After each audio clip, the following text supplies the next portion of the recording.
আসসালামু আলাইকুম। এখন একটা ভিডিও নিয়ে চলে আসলাম ফ্রেঞ্চ ফ্রাই কীভাবে রেস্টুরেন্টে বানিয়ে থাকি।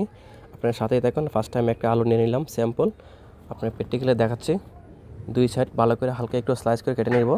তারপর হচ্ছে আমি ফিঙ্গার কাট করে কেটে নেব ফ্রেঞ্চ ফ্রাই। হালকা একটু ছোটো হালকা একটু মোটা রাখবো।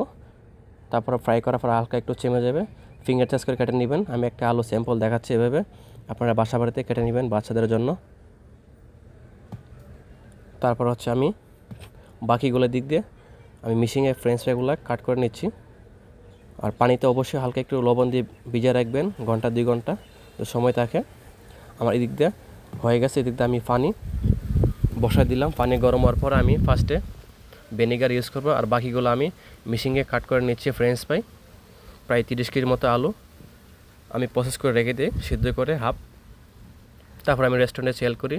Main course barbecue peri peri, আর স্টার্টার ফুড হচ্ছে বাস্কেট, ফিশ এন্ড চিপস, আপনি ফিশ ফিঙ্গার, বিভিন্ন ফুডের সাথে আমরা এটা ইউজ করে দেখি ফ্রেঞ্চ ফ্রাই। আর এদিক দিয়ে সবাই আমার হেল্প করছে, সবাই মেহেদি, রিপন। তারপর হচ্ছে আমি পরিমাণ মতো লবণ দিয়ে দিলাম। এদিক দিয়ে মোটামুটি কাজ করা শেষ। এখন আমি সিদ্ধ করে নেব, বয়েল করে নেব। আমি একটা ভিনেগার দিয়ে দেবো, হোয়াইট ভিনেগার। অবশ্যই ভিনেগার ইউজ করতে হবে পানিতে। প্রায় আমি 30 কেজির মতো আলু এখন সিদ্ধ করব। সিদ্ধ করার পর কীভাবে প্রসেস করতে হয় আপনারা সবাই সাথে থাকুন। আমি টিপস শেয়ার করব, ভিডিওটা স্কিপ করবেন না। ভিডিওটা আসলে বড় হয়ে যাচ্ছে।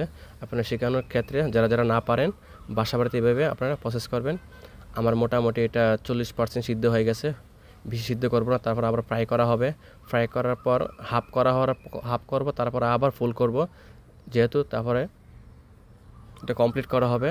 আমার সিদ্ধ করা হয়ে গেছে 40 মিনিট। এখন আমি একটা স্ট্যান্ডার্ড নামে দেবো। নামে এটা 2 ঘন্টা আমি ঠান্ডা করব। ঠান্ডা করে আবার কর্নফ্লাওয়ার দিয়ে আমি কীভাবে প্রসেস করি আপনার সাথেই দেখুন। ভিডিওটা দেখুন।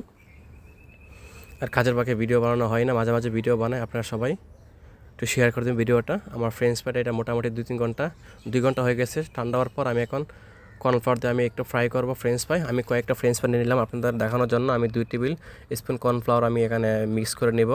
তারপর আমি ফ্রাই করে নেব হাফ। সাথে থাকুন, ভিডিওটা স্কিপ করবেন না। কর্নফ্লাওয়ার মিক্স করা হয়ে গেল। আমি ফার্স্টে তেল গরম দিয়ে আমি একটা ফ্রেঞ্চ ফ্রাই ট্রাই করছি তেল গরম হয়েছে কি না। তেল গরম হয়ে গেল। তারপর আমি এটা মিডিয়াম হিটে আমি ফ্রেঞ্চ ফ্রাইটা ফ্রাই করব। হাফ ডাউন করব, ফুল করব না। যতক্ষণ পর্যন্ত কালার না আসবে ততক্ষণ পর্যন্ত আমি এটা হালকা ফ্রাই করব, বেশি না অল্প একটু। আমার মোটামুটি হয়ে গেল, পানিটা ছেড়ে দিল। তারপর আমি উঠিয়ে তারপর আমি আবার 1 ঘন্টা পর ফিরে আসছি আবার।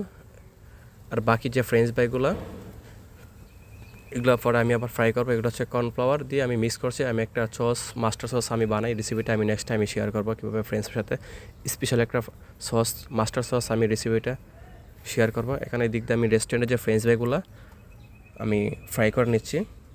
তারপর বড় একটা 70 নিচে টিস্যু দিয়ে আমি সবগুলা ফ্রাই করে নিব 50%।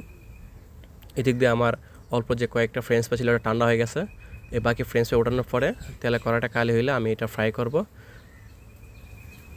আমার মোটামুটি বাকি ফ্রেঞ্চ ফ্রাইগুলো ফ্রাই করা হয়ে গেল।